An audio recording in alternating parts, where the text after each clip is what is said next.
Hi friends, आपका हार्दिक स्वागत है आपके अपने YouTube channel WiFi maths by Dharmveer sir पर।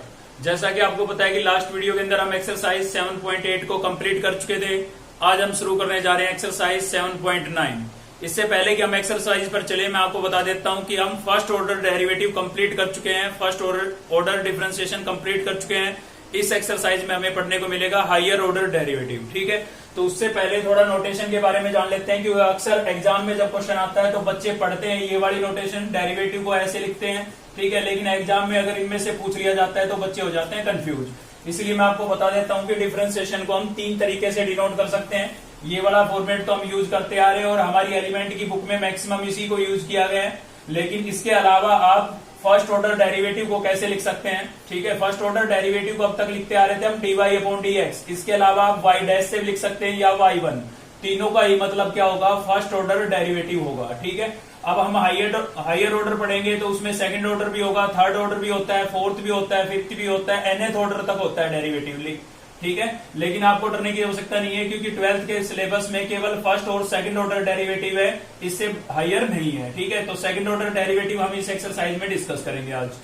तो सेकंड ऑर्डर डेरिवेटिव को भी 3 तरीके से डिनोट किया जा सकता है। अगर आप डी के फॉर्मेट में लिखेंगे तो कैसे लिखेंगे? d2y/dx2, या फिर y डबल डैश का मतलब सेकंड ऑर्डर डेरिवेटिव होगा, या y2 का मतलब भी क्या होगा? Second order derivative. चलिए थर्ड में भी जान लेते हैं। तो थर्ड में कैसे लिखेंगे? क्यूब लिख देंगे, यहाँ पर ट्रिपल डैश हो जाएगी और यहाँ पर क्या हो जाएगा? आपका 3। ऐसे ही फोर्थ ऑर्डर होता तो यहाँ पर 4 हो जाएगा और यहाँ पर हम रोमन में 4 लिखेंगे। रोमन में 4 कैसे लिखा जाता है? IV करके, है ना।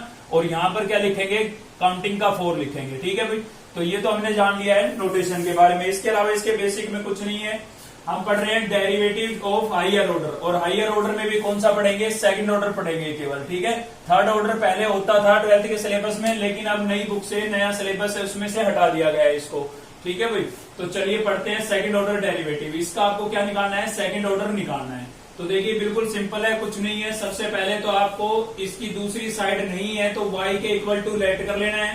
ठीक है ना, तो e⁻²x और प्लस क्या हो जाएगा आपके पास? cos 3x। अब देखिए सेकंड ऑर्डर डेरिवेटिव निकालना है, इसका मतलब पहले फर्स्ट करना पड़ेगा फिर अगेन करना पड़ेगा डेरिवेटिव, तो सेकंड हो जाएगा। ठीक है, तो चलिए पहले तो फर्स्ट ही निकालते हैं। तो differentiation with respect to x बिल्कुल भी हार्ड नहीं है, बहुत इजी एक्सरसाइज है। और साथ ही आपको बता देता हूं ये 2 in 1 एक्सरसाइज है। ठीक है, मतलब अगर आपको ये एक्सरसाइज आ जाती है तो आपको इस एक्सरसाइज के साथ साथ 11.4 एक्सरसाइज आएगी हमारी, जो डिफरेंशियल इक्वेशन जो हमारा चैप्टर होगा उसमें 11.4 जो एक्सरसाइज होगी, सॉरी 11.3। ठीक है, 11.3 जो एक्सरसाइज होगी ना वो सेम इसकी कॉपी है। अगर आपको ये एक्सरसाइज आ गई तो वो भी आ जाएगी। और साथ ही इंपॉर्टेंट एक्सरसाइज है, क्योंकि इसमें से हर साल क्वेश्चन पूछा जाता है। आप उठा के देख सकते हो इससे पहले के पेपर। ठीक है, बोर्ड के पेपर आप देख सकते हो पहले वाले। तो चलिए चलते हैं क्वेश्चन पर। y के इक्वल टू लेट कर लिया हमने। ठीक है, क्या करेंगे हम? डिफरेंशिएशन करेंगे विद रिस्पेक्ट टू x। तो y का क्या होगा भाई? y का तो होता आ रहा है हमारा dy/dx।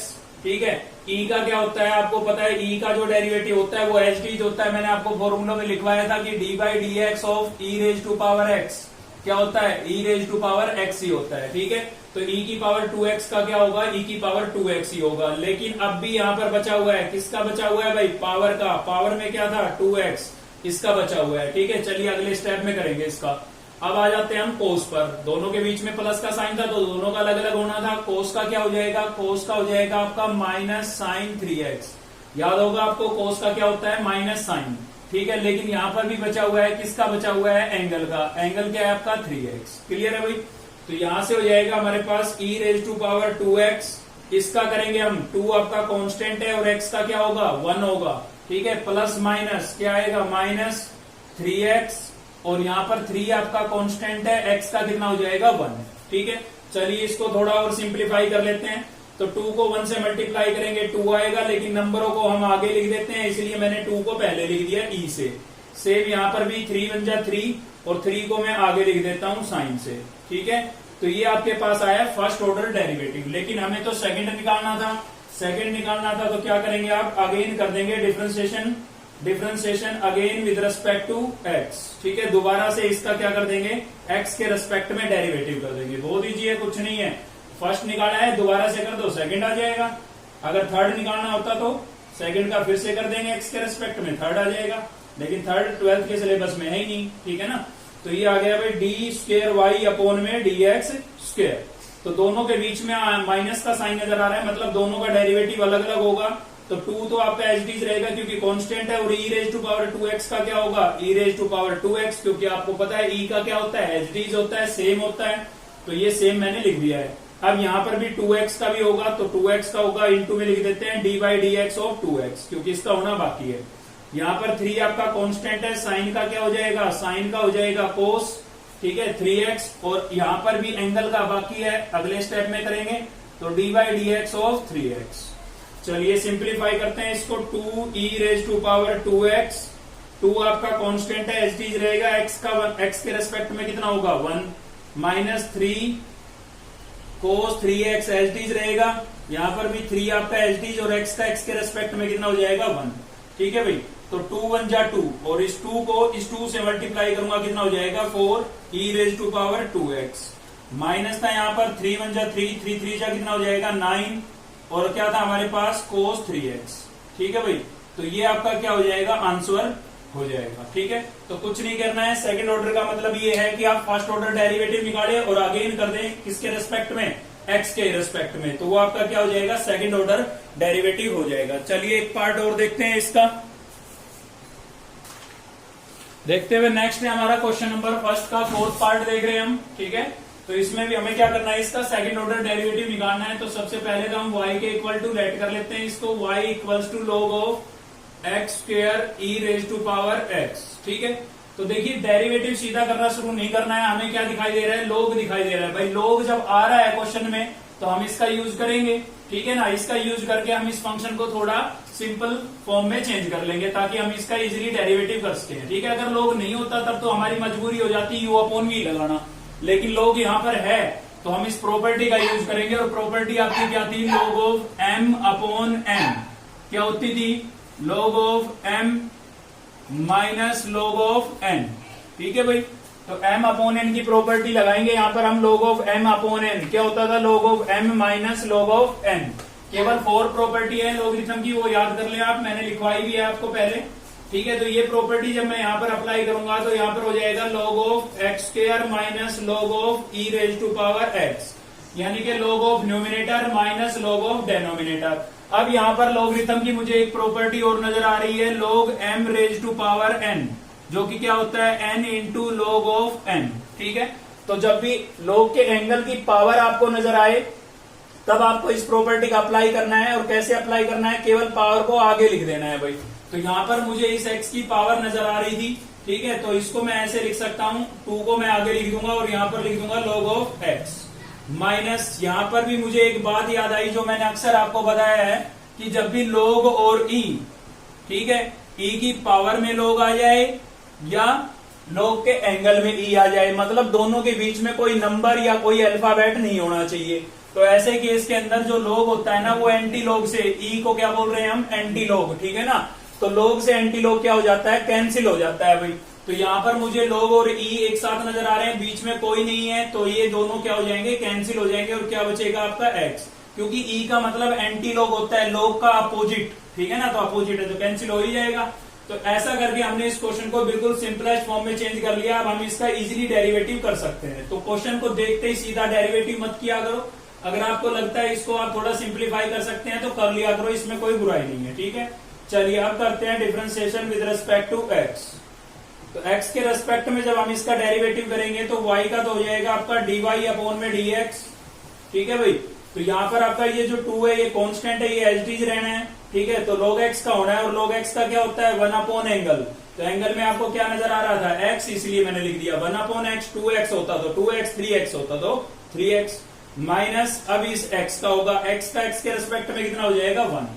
फर्स्ट ऑर्डर डेरिवेटिव करने के बाद थोड़ा सिंप्लीफाई कर लिया करो भाई। 2 को 1 से मल्टीप्लाई करेंगे क्या हो जाएगा, 2 अपॉन में क्या आ गया x, और माइनस में मेरे पास कितना है 1, ठीक है। चलिए अब हम करते हैं इसका सेकेंड ऑर्डर डेरिवेटिव, यानी कि differentiation again with respect to x, with respect to x, ठीक है। तो इसका सेकंड करेंगे तो कैसे लिखेंगे, डी स्क्वायर वाई अपॉन में डी एक्स स्क्वायर। ध्यान देना यहाँ पर d का स्क्वायर लिखा जाता है, यहाँ पर x का, और ऐसा क्यों है ये भी मैं आपको बता देता हूँ। बट डेरिवेटिव को डिनोट करने का तरीका है D by d x first order को। तो सेकंड ऑर्डर को डिनोट करने का तरीका क्या होगा, डी स्क्वेयर वाई अपॉन में डी स्क्वेयर अपॉन में डी एक्स स्क्वेयर, ये होगा। वाई का तो हम इसका इंटू डेरिवेटिव करते हैं ना, तो वो इसके साथ ही शिफ्ट कर देते हैं यहाँ पर, इसलिए आ जाता है ये डी स्क्वेयर वाई अपॉन में डी एक्स स्क्वेयर। क्लियर है। तो चलिए सेकंड ऑर्डर कर रहे हैं। यहाँ पर ये 2 कांस्टेंट है, इसको मैं बाहर निकाल देता हूं। तो मुझे डेरिवेटिव किसका करना है, डी बाई डी एक्स किसका करना है, 1 अपॉन एक्स का। ठीक है। और यहाँ 1 के साथ एक्स की टर्म नहीं है, कांस्टेंट है, ये कांस्टेंट का क्या हो जाएगा 0। यहाँ पर आप सिंगल ही लिखेंगे। ठीक है। यहाँ तो y का दोबारा हुआ है इसलिए हमने स्क्वायर से डिनोट किया, लेकिन इसका फर्स्ट हो चुका था ना, अब सेकंड हो रहा है तो एक बार ही तो हो रहा है, इसलिए डी बाई डी एक्स ही लिखेंगे, ये ध्यान देना भाई। अब देखिए इसका कैसे करेंगे, आप लगाने को तो u अपॉन v की प्रॉपर्टी भी लगा सकते हैं, लेकिन मैंने आपको बताया कि न्यूमिनेटर में कोई कांस्टेंट हो और डेनोमिनेटर में आपका वेरिएबल हो, तो ऐसे केस के अंदर वेरिएबल को कहां ले जाओगे आप, न्यूमिनेटर में ले जाओगे। ठीक है। तो ऐसा करने से आपको u अपॉन v की प्रॉपर्टी नहीं लगानी पड़ेगी। चलिए तो कर लेते हैं ऐसा। डी बाई डी एक्स, इसको मैं कैसे लिख देता हूं, x को मैं ऊपर लेके जाऊंगा तो मैं कैसे लिखूंगा, x को -1 पावर लिख दूंगा इसकी, क्योंकि अपॉन में पावर 1 थी। ठीक है। तो टर्म अगर डेनोमिनेटर से न्यूमिनेटर में जाती है या न्यूमिनेटर से डेनोमिनेटर में लेके जाते हो तो पावर का साइन चेंज करना होता है। प्लस का 1 था, ऊपर गया किसका हो गया, माइनस का 1, 0 लिखना जरूरी नहीं था। अब मैं इसका डेरिवेटिव करूंगा तो 2hd आपका, इसका जब मैं डेरिवेटिव करूंगा -1 आगे चला जाएगा और पावर में से -1 करेंगे तो कितना हो जाएगा, -2। कैसे हुआ भाई, फॉर्मूला पढ़ा था आपने, d by d x of x raise to power n, क्या होता था, n into x raise to power n-1। Derivative का पहला ही फॉर्मूला था, ऑलरेडी जो पावर थी वो आगे आ जाती थी और पावर में से 1 माइनस हो जाता था। तो यही तो किया मैंने, पावर क्या थी, -1 आगे आ गई और -1 में से -1 और करेंगे तो -2 नहीं हो जाएगा। तो चलिए ये डिफरेंशिएशन हो चुका है तो पावर नेगेटिव होना तो उसको पॉजिटिव कर दिया करो। कैसे करेंगे पॉजिटिव, वापिस डेनोमिनेटर में भेज देंगे। तो 2 को 1 से मल्टीप्लाई करूंगा -2 और ये पावर वापिस नीचे जाएगी, एक्स स्क्वायर नीचे जाएगा तो प्लस की पावर हो जाएगी इसकी। ठीक है ना। ऊपर नेगेटिव थी तो वापिस नीचे गई, पॉजिटिव हो गई। नीचे क्यों लेके गए भाई, कि डिफरेंशिएशन करने के लिए ऊपर लेके आए थे, वो हो चुका है तो नीचे ले गए। ठीक है। तो ये आपका आ गया सेकंड ऑर्डर डेरिवेटिव, जो कि क्या होगा, आंसर होगा आपका। अगर हम सीधा करते, ठीक है, तो आंसर तो मैच हो जाता, वैसे कोई दिक्कत नहीं थी। लेकिन इसमें क्या है कि सीधा करने में आपको थोड़ा सिंप्लीफाई भी ज्यादा करना पड़ता और एग्जामिनर को ये लगता कि बच्चे को लॉगरिथम की नॉलेज नहीं है। ठीक है। तो जब भी आपको लॉग नजर आए प्रॉपर्टी अप्लाई कर लिया करो, कोई जरूरी नहीं है कि हम एक्सरसाइज 7.6 में ये लॉग को अप्लाई कर सकते थे, लॉग पढ़ा था ना 7.6 में। चलिए देखते हैं सेकंड क्वेश्चन। तो देखते हैं नेक्स्ट है हमारा क्वेश्चन नंबर सेकंड का फर्स्ट पार्ट देख रहे हैं हम। ठीक है। और आपको मैं बता देता हूं कि मेन क्वेश्चन आपके यहां से शुरू होते हैं जो एग्जाम में पूछे जाते हैं। ठीक है। फर्स्ट तो केवल कंसेप्ट क्लियर कराने के लिए था, मेन यहाँ से क्वेश्चन शुरू होते हैं। तो मैं आपको बता देता हूँ कि प्रूव करने वाले क्वेश्चन मिलेंगे। अब आगे आपको सभी के मतलब 3rd 4th 5th जो क्वेश्चन हम पढ़ेंगे सभी के पार्ट क्या होंगे, प्रूव करने वाले क्वेश्चन होंगे। ठीक है। तो इन क्वेश्चनों को मैं 2 तरीके से आपको कराने वाला हूँ। मतलब एक कुछ क्वेश्चन मैं कराऊंगा सीधा पुट करने से, यानी कि सब्स्टिट्यूशन मेथड से। ठीक है। कुछ क्वेश्चन मैं आपको डायरेक्ट प्रूव करके दिखाऊंगा। तो कौन से क्वेश्चन में, किस क्वेश्चन में कौन सा मेथड अप्लाई करना है ये क्लियर करना है। बस ये बात अगर आपको क्लियर हो गई तो एक्सरसाइज में कुछ भी दम नहीं लगेगा आपको। ठीक है। तो चलिए पहला फर्स्ट मेथड पढ़ते हैं हम। तो हमें गिवन है if y equals to a sin x plus b cos x, और प्रूव क्या करना है भाई, डी स्क्वायर वाई अपॉन में d x square plus y equal to 0। तो इस केस में हम क्या करते हैं, पहले हम इसकी LHS साइड को देख लेते हैं। ठीक है। तो LHS में आपको क्या दिखाई दे रहा है, एक तो सेकंड ऑर्डर डेरिवेटिव दिखाई दे रहा है और दूसरा दिखाई दे रहा है y। तो पहले तो हम सेकंड ऑर्डर निकाल लेते हैं इसका, क्योंकि हम इनकी वैल्यू पुट करने वाले हैं, सब्स्टिट्यूट करने वाले हैं। ठीक है। तो y इक्वल्स टू हमें क्या गिवन था, y इक्वल्स टू हमें गिवन था a sin x plus b cos x। ठीक है भाई, ये था। तो इसका जब हम डिफरेंशिएशन करेंगे विद रिस्पेक्ट टू x तो क्या होगा, differentiation with respect to x, y का क्या हो जाएगा, y का हो जाएगा dy अपॉन में dx। भाई सेकंड निकालना है तो पहले फर्स्ट करना पड़ेगा ना। a constant as it is रहेगा, साइन का क्या हो जाएगा, साइन का हो जाएगा cos। b कांस्टेंट है एज इट इज रहेगा, cos का क्या होगा माइनस साइन, तो माइनस मैंने आगे लिख दिया सीधा। ठीक है। ये आपका फर्स्ट ऑर्डर डेरिवेटिव आ गया। लेकिन हमें निकालना है सेकंड, तो इसका क्या करते हैं, अगेन कर देते हैं। तो देखते हैं भाई यहाँ पर आगे हम डिफरेंशिएशन अगेन कर रहे हैं विद रिस्पेक्ट टू x। ठीक है। तो क्या होगा यहाँ पर डी स्क्वेयर वाई अपॉन में डी एक्स स्क्वेयर ए आपका क्या था, कांस्टेंट था, एज रहेगा। कोस का क्या होगा, कोस का होगा माइनस साइन, अगेन कर रहे हैं ना दोबारा, माइनस बी कांस्टेंट है, एज रहेगा, और साइन का क्या हो जाएगा, कोस। ठीक है, तो इस माइनस को मैं बाहर लिख देता हूं, ए साइन एक्स लिख देता हूं इसको, और माइनस में मेरे पास क्या था, बी कोस एक्स। तो ये हमने सेकंड ऑर्डर डेरिवेटिव की वैल्यू निकाल ली। y की वैल्यू हमें ऑलरेडी गिवन थी, तो अब इसकी एलएचएस साइड में जो टर्म हमें नजर आ रही है उन सभी की वैल्यू हमारे पास है, तो इसकी एलएचएस साइड को ले लेंगे हम। क्या करेंगे, टेकिंग एलएचएस। ठीक है, मतलब एलएचएस को सोल्व करेंगे और आरएचएस लेके आएंगे। एक मेथड ये है। ठीक है, तो यहां से एलएचएस साइड ले ली हमने। एलएचएस साइड क्या हमारे पास, डी स्क्र वाई अपॉन में डी एक्स स्क्र, प्लस में क्या था भाई वाई। ये एलएचएस साइड थी हमारी। तो पहले हमें दिखाई दे रहा है सेकंड ऑर्डर डेरिवेटिव, तो इसकी वैल्यू रिप्लेस कर देते हैं। इसकी वैल्यू क्या आई हमारे पास, minus A sine x minus B cos x. ठीक है, ये सेकंड ऑर्डर डेरिवेटिव की इसकी वैल्यू मैंने यहां पर पुट कर दी है। प्लस में क्या दिखाई दे रहा है, वाई। वाई की वैल्यू आपके पास यहां पर है, वाई की वैल्यू भी रख देते हैं। तो ये क्या हो जाएगा, A sine x plus B cos x. Clear है, तो क्या होगा भाई, यहां पर ये टर्म क्या हो रही है, कैंसिल। ये इससे कैंसिल हो गई, ये इससे कैंसिल हो गई। देखिए क्या बचा, 0, और यही आपका क्या था, आरएचएस था। क्लियर है, तो देखिए यहां पर एक तरीका तो हो गया हमारा ये कि एलएचएस साइड में जो टर्म नजर आ रही है उन सभी की वैल्यू निकाल करके आप एलएचएस में पुट कर दें, आरएचएस आपके पास आ जाएगा, प्रूव हो जाएगा। ठीक है, एक तरीका ये होता है कि इसी को सिंप्लीफाई करके और इस पूरे रिजल्ट को हम प्रूव कर दें। तो कब कौन सा तरीका लगाना है, इसमें आप रहोगे कंफ्यूज, और यही कंफ्यूजन मैं आपको क्लियर करा देता हूं कि अगर फंक्शन में आपका जो फंक्शन है वो रैशनल फंक्शन नहीं है। कैसा फंक्शन नहीं है, रैशनल फंक्शन नहीं है। ठीक है, फंक्शन जो है आपका अगर वो रैशनल फंक्शन नहीं है तो आपको ये वाला तरीका लगाना है। रैशनल फंक्शन मतलब P x upon Q x की फॉर्म में नहीं है, नोमिनेटर और डिनोमिनेटर की फॉर्म में नहीं है, तो आपको लगाना है ये वाला मेथड। मतलब एलएचएस साइड में जितनी टर्म दिखाई दे रही है उन सबकी वैल्यू निकाल के और रिप्लेस करना। ठीक है, अगर आपका फंक्शन रैशनल फंक्शन है तो हम सेकंड मेथड यूज करेंगे, और वो सेकंड मैं अगले क्वेश्चन में आपको करा देता हूं। उससे पहले बता देता हूं कि फंक्शन पहले y की वैल्यू अगर रैशनल नहीं है आपकी तो सीधा पुट करके निकालेंगे, या फिर रैशनल फर्स्ट डेरिवेटिव के बाद भी बन जाती है। ठीक है ना, तो मतलब पहले से फंक्शन रैशनल हो या फर्स्ट डेरिवेटिव करने के बाद रैशनल फंक्शन बन जाए, मतलब पी अपॉन क्यू की फॉर्म में बन जाए, तो आपको सेकंड वाला मेथड लगाना है। अदरवाइज कौन सा लगाना है, यही लगाना है। ठीक है, तो देखिए पहले से रैशनल फंक्शन नहीं था, फर्स्ट डेरिवेटिव किया तब भी रैशनल नहीं हुआ, इसलिए हमने एलएचएस साइड में इनकी वैल्यू पुट करके सोल्व कर लिया। अगर रैशनल फंक्शन बन जाता है तो कैसे करेंगे, उसके लिए ले रहे हैं उस पर नेक्स्ट एक क्वेश्चन नंबर सेकंड का एक पार्ट और लेते हैं। ठीक है, तो देखते हैं नेक्स्ट क्वेश्चन नंबर सेकंड का थर्ड पार्ट देख रहे हैं हम। ठीक है, तो इससे आपको सेकंड मेथड क्लियर होने वाला है। देखिए क्या करेंगे, solution differentiation with respect to x, with respect to x. देखिए कंफ्यूज होने की जरूरत नहीं है, फर्स्ट स्टेप दोनों के सेम है। उसमें भी हमने पहले फर्स्ट डेरिवेटिव निकाला था, इसमें भी हम पहले फर्स्ट डेरिवेटिव निकालेंगे।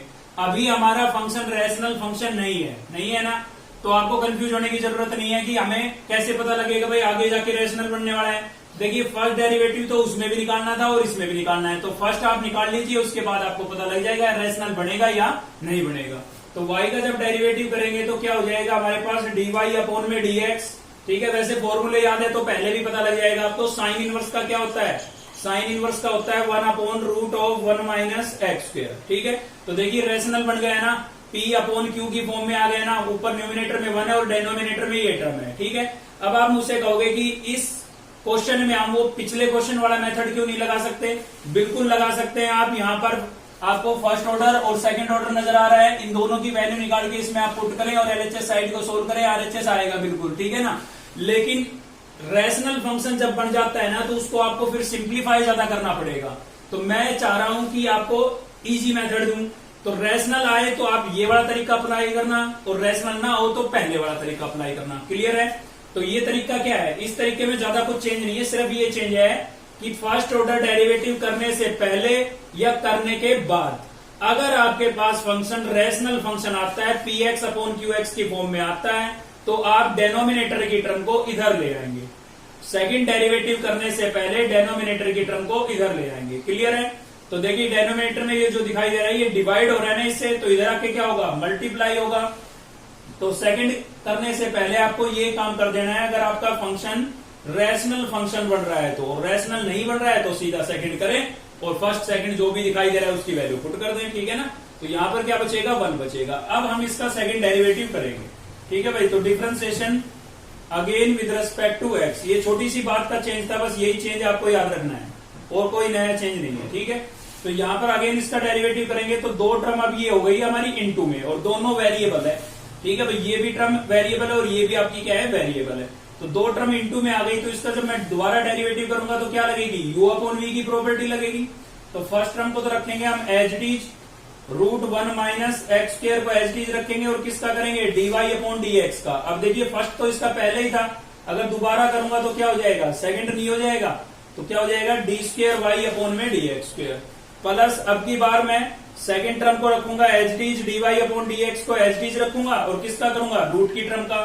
अब आपको अच्छे से पता है रूट का करते हैं तो हम सीधा लिखते हैं 1/2 लिखते हैं और रूट की टर्म को डिनोमिनेटर में लिख देते हैं। तो ये तो किसका हुआ, रूट का हुआ है केवल, अंदर की टर्म का भी बचा है। तो अंदर जो 1 दिखाई दे रहा है इसके साथ x है नहीं है, तो इसका तो क्या हो जाएगा 0 माइनस फिर एक्स स्क्वायर का होगा, एक्स स्क्वायर का क्या हो जाएगा भाई 2x। क्लियर है, इधर का काम कंप्लीट हो गया हमारा। अब चलते हैं इधर, तो यहाँ पर 1 है, x की टर्म ही नहीं है इसके साथ, तो इसका क्या हो जाएगा 0 हो जाएगा।